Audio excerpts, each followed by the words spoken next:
Hello दोस्तों, my self Elon. आज की वीडियो में आपका फिर से स्वागत है। तो हमारा चरक संहिता की सीरीज चल रही थी, चरक संहिता सूत्र स्थान की 13वें अध्याय की स्नेहन अध्याय। तो उसमें हम आगे का टॉपिक स्टार्ट करते हैं। आज हम पढ़ेंगे स्नेहन पान काल, मतलब जो स्नेहन जो पान है, जो स्नेहन है उसको हम पियेंगे। स्नेहन पान काल मतलब क्या टाइम रहेगा, हम कब पिलाएंगे पेशेंट को वो स्नेहन। ठीक है। तो चरक संहिता में बताया गया है कि अगर हमारे वात और पित्त हैं, वात और पित्त है, ठीक है, वात और पित्त के मतलब डिसीज है, और गर्मियाँ पड़ रही हैं मतलब उष्ण काल है, गर्मियों का समय है, उष्ण उष्ण काल, उष्ण काल। ठीक है। तो ये ना दोनों उष्ण है और ये भी उष्ण है। तो हम क्या करेंगे, तो हम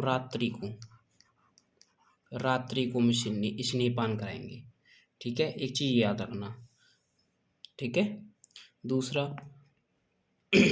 दूसरा ये है कि अगर दूसरा ये, यदि कफज व्याधि है और शीतकाल है, कफज व्याधि है और शीतकाल है, तो हमेशा हम उसे दिन में स्नेहपान कराएंगे, रात्रि को नहीं कराएंगे, दिन में स्नेहपान कराएंगे। ठीक है, ये दो चीज़ याद रहेंगी बस। तो हम स्टार्ट करते हैं आगे। तो देखो, मैंने यही चीज़ बताई है यहाँ पे। ये स्नेहपान काल दिन तथा रात्रि के अनुसार गर्मियों के दिनों में वात और पित्त की अधिकता, गर्मियों के दिनों में वात और पित्त की अधिकता में रात्रि के समय स्नेहपान करना चाहिए, रात्रि के समय। और शीतकाल में कफ की अधिकता में दिन के समय मनुष्य को स्नेहपान उस दिन करना चाहिए जिस दिन सूर्य भगवान अच्छे हों। ठीक है। उसके बाद हम अब यहाँ पे आगे देखेंगे कि विपरीत काल में स्नेहपान से हानि। अगर बाई चांस हम वो वाला काल वो मतलब फॉलो नहीं कर पाए, तो अगर विपरीत काल में हमने मतलब कर लिया तो हमें क्या क्या दिक्कत कॉम्प्लिकेशन आएंगे वो देखते हैं। तो यहाँ पे है सबसे पहले ये रहा विपरीत काल में स्नेहपान की हानियाँ। ठीक है। तो अत्यंत उष्ण काल में वात प्रधान या पित्त प्रधान या वात पित्त प्रधान मनुष्य द्वारा दिन में स्नेहपान किया जाता है तो मूर्छा, प्यास, मूर्छा मतलब बेहोशी आ जाएगी उसको, प्यास मतलब बहुत ज़्यादा थ्रस्ट हो, प्यास लगेगी उसको, उन्माद एक मतलब मानसिक रोग है, उन्माद, कामला मतलब जॉन्डिस। ठीक है। रोग उत्पन्न हो जाता है। यदि अत्यंत शीत काल में कफ प्रधान मनुष्य द्वारा स्नेहपान रात्रि में किया गया तो अनहा, भोजन में अरुचि, एक तो अनहा हो जाएगा, भोजन में अरुचि हो जाएगी, एनोरेक्सिया, उधर में सूल हो जाएगा, मतलब पेट में दर्द हो जाएगा। ठीक है। और पांडु, एनीमिया रोग हो जाएगा। तो हमें जो स्नेहपान करना है वो मतलब टाइम पे ही करना है। कि अगर मतलब कफज जो दोष है और ठंडों का दिन है तो हमेशा हमें दिन में करना है, क्योंकि दिन में सूर्य की किरणें रहेंगी। और यदि गर्मी का दिन है और बादल पित्त है तो हमें हमेशा रात को करना है, क्योंकि रात ठंडी रहेगी। ठीक है, ये चीज़ याद रखना। उसके बाद अब वो हमारे इसी में हमारे 25 जो प्रश्न पूछे गए थे उसमें 5वां प्रश्न है कि स्नेहपान का अनुपान क्या है, मतलब जो हम स्नेहपान लेंगे उसके अनुपान क्या है। तो ये हमेशा याद रखना कि घृत पीने के बाद गर्म जल, अगर हम स्नेहपान घृत का करा रहे हैं, घी घी पिला रहे हैं पेशेंट को, तो हमें गर्म पानी पिलाना है। और तेल पीने के बाद यूज पिलाना है। यूज भी किसका यूज, मूंग का यूज पिलाते हैं। ठीक है, आगे पता चलेगा तुमको, मूंग का यूज पिलाते हैं। और वसा और मज्जा पीने के बाद मंड पीना चाहिए। वसा और मज्जा का अगर तुम्हें स्नेहपान कराया है तो हमेशा मंड पिलाना चाहिए। और अभाव में सभी स्नेहों के पीने के बाद गर्म जल पीना चाहिए। यदि इसमें से कोई भी ना हो, ना तुम्हारा गर्म मतलब ना तुम्हारा यूज हो, ना मतलब तुम्हारा मंड हो, तो नॉर्मली तुम गर्म पानी भी पिला सकते हो, ये इसमें बताया गया है। ठीक है।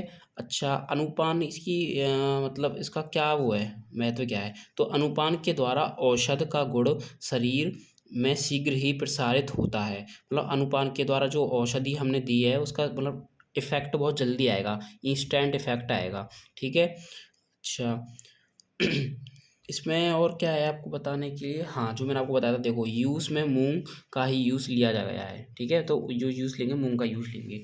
अच्छा, तो और इसमें मैं क्या पता था, जैसे अब स्नेह की 24 प्रविचारणा है। प्रविचारणा है मतलब मीन्स क्या है कि मतलब यही है कि ओदन हुआ, यवाग हुआ, बिलेपी हुआ, रस हुआ, मांस हुआ, दूध हुआ, दही हुआ, मतलब इनके साथ हम उनको मिला के दे सकते हैं।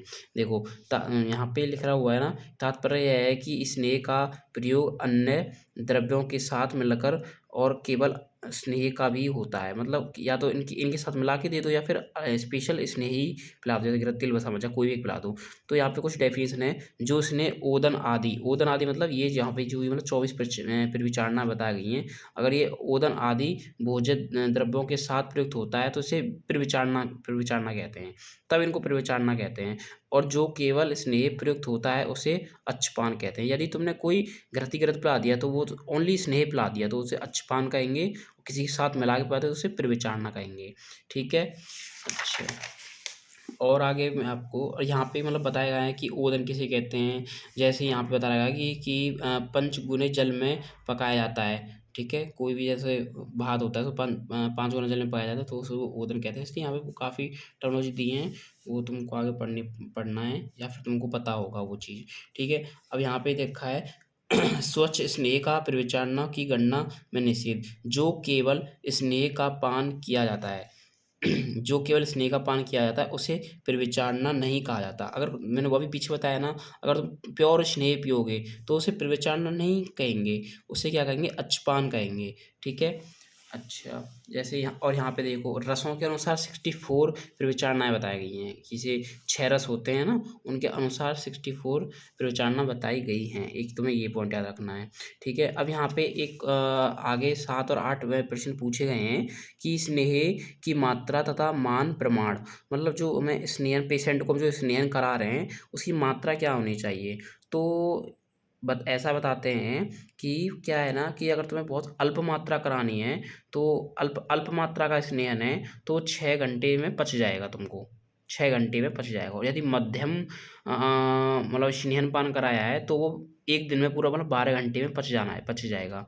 और यदि बहुत अधिक तुमने स्नेहपान करा दिया है तो वो 24 घंटों में पच जाएगा। ये स्नेहपान की मात्रा है। जैसे यहाँ पे लिखा है कि प्रधान, मध्य, ह्रस्व और स्नेह की त्रिविध मात्राएं हैं, मतलब जो स्नेह है वो 3 प्रकार की मात्रा में है, एक तो मध्य है, एक प्रधान है और एक ह्रस्व है।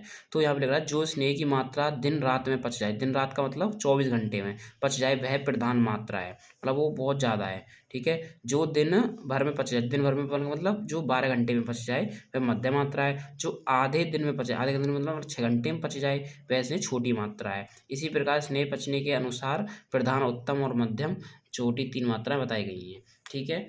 अच्छा, इसके बाद यहाँ पे दे रखा है 9वां जो प्रश्न दे रखा है वो दे रखा है स्नेह की कौन मात्रा किसके लिए उपयोगी है, मतलब जो मैं स्नेह की जो मात्रा दे रहा हूँ किसके लिए उपयोगी है। इसमें बताया गया है कि इन तीनों स्नेहों की मात्राओं का प्रयोग भिन्न भिन्न प्रकृति तथा बल के अनुसार अलग अलग पुरुषों के प्रति कहा जाएगा।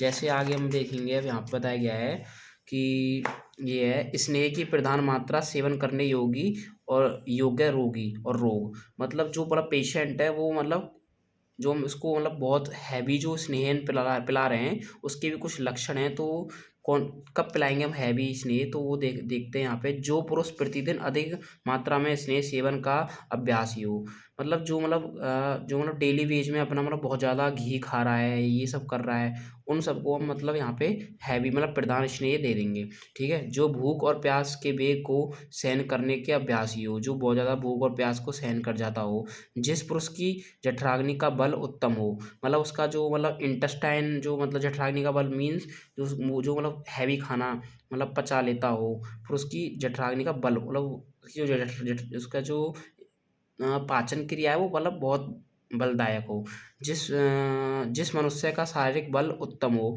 और वह मतलब वह बलवान होना चाहिए, स्ट्रांग होना चाहिए, वो पुरुष और गुल्म से पीड़ित रोगी और जो गुल्म से पीड़ित रोगी जिसे सांप ने काटा हो, जो विसर्प, उन्माद तथा मूत्रकृच्छ रोग से पीड़ित हो तथा जिस मनुष्य का मल सूखा निकलता हो, वे मनुष्य उत्तम मात्रा में स्नेहपान कर सकते हैं। ठीक है, जिनको अब यहाँ पे क्या होता है कि ना जो जो मतलब पेशेंट गुल्म से पीड़ित हो, जिसे सांप ने काट लिया हो, विषर्प हो, ठीक है, उन्माद हो, मूत्रकृच्छ मतलब जो मूत्र जैसे मूत्र में ना टॉयलेट करते समय ना थोड़ा थोड़ा पीड़ा होती है वो सब। तो आगे पता चलेगा आपको। जिस मनुष्य का मल सूखा हो, मतलब जिसका मल बहुत टाइट ड्राई आ रहा हो, उसको मनुष्य को उत्तम मात्रा मतलब बहुत हैवी मात्रा जो 24 घंटे में बचे, वो वाला स्नेहपान कराना चाहिए। स्नेह की प्रधानता मात्रा सेवन के लाभ, इसके लाभ क्या क्या है? स्नेहपान तो पेशेंट को करा दिया, इसके लाभ मतलब हमको बेनिफिट्स क्या मिलेंगे?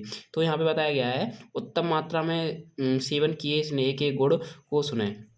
यह उत्तम मात्रा में विधि पूर्वक सेवन किया हुआ स्नेह शीघ्र ही रोग को शांत कर देता है। जो हमको कॉम्प्लिकेशंस हो रहे हैं उसको शांत कर देगा। और अर्धतीर्यक कोष्ठ मर्म अस्थि संधि रोगों के मार्गों को अनुसरण करने वाला यह उत्तम मात्रा दोषों का अनुकर्षण करने वाली, शरीर में बल बढ़ाती है तथा शरीर इंद्रिय और मनोगत रोगों को दूर ही न्यून बनाती है। ठीक है, अब यहाँ पे देखें स्नेह की मध्य मात्रा में सेवन योगी। अभी तुमने उत्तम मात्रा के देख लिया, मध्य मात्रा मतलब जिसको मीडियम मात्रा किसको देंगे? तो यहाँ पे लिखा हुआ छोटी छोटी फुंसियाँ, स्फोट, फफोले, बड़े बड़े फफोले, बड़े बड़े फफोले, पिंड का व्रण, कंडू, सूखी खुजली, पामा, इन रोगों से पीड़ित मनुष्य तथा कोढ़ी, प्रमेही तथा वात रक्त गाउट से पीड़ित मनुष्य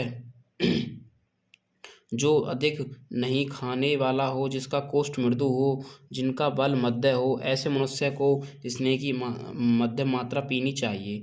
तो ये सब जहाँ पे लिखा हुआ बस ये तो इजी है, देख लेना। स्नेह की मध्य मात्रा के गुण, इसके अब गुण क्या हैं? इस उपद्रव्य के होने की संभावना नहीं होती, मतलब क्या है ना, जब मध्यम मीडियम जो स्नेह पान कराएंगे इसमें कोई कॉम्प्लिकेशंस नहीं होंगे पेशेंट को, इसलिए इस मात्रा का नाम मंद भी भ्रसा मंद भी भ्रसा इस नाम को याद रख लेना। मंद भी भ्रसा नाम किसका है? मध्य स्नेहपान का है। यह मात्रा बल को अधिक रूप से कम नहीं करती, सुख से शरीर का स्नेहन करती है। ठीक है, शोधन के लिए इसका प्रयोग होता है। इसका प्रयोग ज़्यादा नॉर्मली शोधन के लिए होता है, क्योंकि ये कॉम्प्लिकेशंस नहीं करती ना पेशेंट में, इसलिए। ठीक है, स्नेहन की हस्व मात्रा, स्नेहन करने के योग्य रोगी, ये मतलब जिसको बहुत कम वो देना, तो किसको देना? वृद्ध मतलब बूढ़े इंसान को देना, बालक को देना, सुकुमार को देना है, सुकुमार और सदा सुखी रहने वाले को। इस लाइन का मतलब समझ रहे हो? सुकुमार और सदा सुखी रहने वाले मतलब क्या है ना, जो मतलब ज़्यादा ही कंफर्टेबल रहता हो, मतलब अच्छा मतलब अमीर हो, तो वो मतलब ना दर्द इतना सहन नहीं कर पाता, इतना स्नेह पी नहीं पाएगा वो। दर्द तो नहीं होता, स्नेह पी नहीं पाएगा वो। जो बहुत ज़्यादा स्पाइसी खाने वाले होते हैं वो सब, वो होते हैं ना उसके, तो उसको हमको कम देना है, थोड़ा देना है। जिन व्यक्तियों के कोष्ठ खाली हो जाने पर अधिक कष्ट होता हो, जो अमीर लोग हैं वो भूखे भूखे क्यों रहेंगे वो? तो वही है, जो मंदाग्नि वाले पुरुष हों, जिनकी मंदाग्नि हो, जो लोग बहुत दिनों से ज्वर, अतिसार और कास से पीड़ित हों, और जो अल्प बल वाले पुरुष हों, उन्हें स्नेह की हस्व मात्रा पीनी चाहिए। तो ये सब ईजी था, इसलिए मैंने ये आपको जल्दी जल्दी बता दिया है। ठीक है, अब यहाँ पे आगे देखते हैं, जैसे हस्व मात्रा सेवन किए गए स्नेह के गुण। यह स्नेह के हस्व मात्रा परिहार से सुगम है, शरीर का स्नेह और ग्रहण करती है, शुक्र उत्पादक, बल बढ़ाती है और सेवन करने से किसी प्रकार का उपद्रव्य ना करती है। स्नेह से उत्पन्न गुणों को शरीर में बहुत दिनों तक बनाए रखती है। ठीक है, अब जो हमारा 10वां प्रश्न है जो पूछा गया था किसके द्वारा? अ, अग्निवेश के द्वारा पूछा गया था प्रमर्शु आत्रेय जी से। वो क्या था? चतुर्वेद स्नेह में कौन किसके लिए हितकारी है? तो ये क्या, चतुर्वेद स्नेह में कौन किसके लिए हितकारी है? जो हमने घृत तिल वसा मज्जा पढ़े थे ना, तो वो किसके लिए हितकारी है? तो घृत सेवन के योग्य किसको हमें घी पिलाना है, ये नहीं है कि कोई सा भी दे दो। तो ये इसके लिए भी बताया गया है कि हमारे संहिताओं में कि किसको घी पिलाना है, किसको तेल पिलाना है, किसको मज्जा देना है, किसको वसा देना है। तो जो मनुष्य वात पित्त प्रकृति के हों, वात और पित्त प्रकृति के हों, तब वात प्रकृति तब पित्त प्रकृति के हों, वात जन्य पित्त जन्य पित्त जन्य विकारों से पीड़ित हों, नेत्र को स्वस्थ रखना चाहते हों और छत से पीड़ित हों, जिनका शरीर क्षीण हो गया हो, वृद्ध हो, अत्यंत दुर्बल हो, दीर्घ आयु की इच्छा रखते हों, जो बल, वर्ण और स्वर को उत्तम बनाना चाहते हों, शरीर में पुष्टि तथा संतान की इच्छा रखते हों, शरीर में सुकुमारता, कांति, ओज, स्मरण शक्ति, मेधा, धारण शक्ति, अग्नि की दीप्ति, इंद्रियों में शक्ति, इंद्रियों को बलवान बनाना चाहते हों तथा दाह, शस्त्र, विष, अग्नि से पीड़ित हों, उन लोगों को घी का सेवन करना चाहिए। तो इसमें ऐसा कोई समझाने वाली बात थी नहीं वैसे, तो फिर भी मैं आपको एक बता देता हूँ। जैसे यहाँ पे जो मतलब वात और पित्त प्रकृति वाले हों और वात और पित्त वाले रोगों से पीड़ित हों, उनको में स्नेहपान करना चाहिए। जो अपनी आँखों, नेत्र को स्वस्थ रखना चाहते हैं, उनको घृतपान करना चाहिए। और छत से पीड़ित, और छत मतलब जो हमारे मतलब चेस्ट रीजन में जो मतलब वो हो जाता है, उससे जो पीड़ित हों, उन्हें हमें मतलब घृतपान कराना चाहिए। स्मरण शक्ति, कांति, जो फेस पे चमक चाहते हो वो सब, ठीक है। इसके बाद तेल सेवन के योग्य रोगी और रोग, जिन व्यक्तियों के शरीर में कफ और मेदा अधिक बढ़ गया हो, भाई कफ और मेद, भाई तेल क्या करता है,